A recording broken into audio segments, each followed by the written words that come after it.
Welcome back mga kabayan. Nagbabalik po muli ang inyong lingkod upang magbigay sa inyo ng mga bago at nagbabagang mga balita.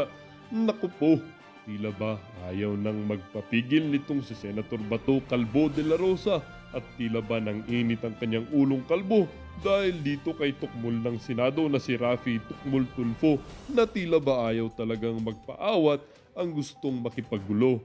Hinamon nga nitong Tukmol Rafi na ito si Senator Bato sa isang suntukan dahil ipinangpipilitan nitong Rafi Tukmol na ito na hindi raw siya umano bayaran at hindi daw siya basta-basta nasisilaw sa pera. Handang-handa naman ang dating PNP Chief or Philippine National Police Chief sa hamon nitong Tukmol na ito at sinabing kahit gera pa yan, lalaban ako.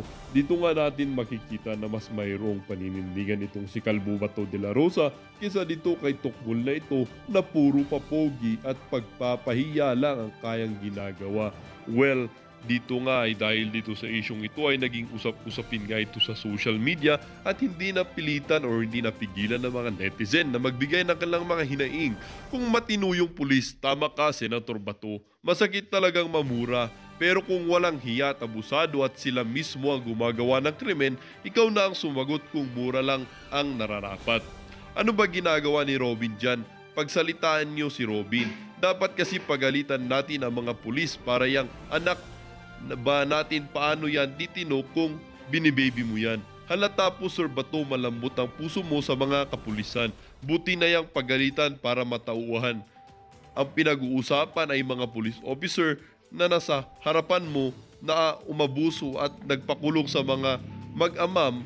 May kasabihan, actions speak louder than words. Parang ganyan ka Senator Bato. Nag-react ka sa ginawa ni Senator Tulfo sa natumahimik ka na lang para hindi magkaroon ng masamang interpretasyon sa tao. Well, para nga sa buong impormasyon ay panoorin ang buong video. At kung bago ka pa lamang sa aking channel, huwag kakalimutang mag-subscribe, pindutin ang notification bell at piliin ang all upang laging maging updated sa mga bago at nagbabagang mga balita. At sa mga solid viewers natin dyan, maraming salamat sa patuloy na pagtangkilik sa ating channel.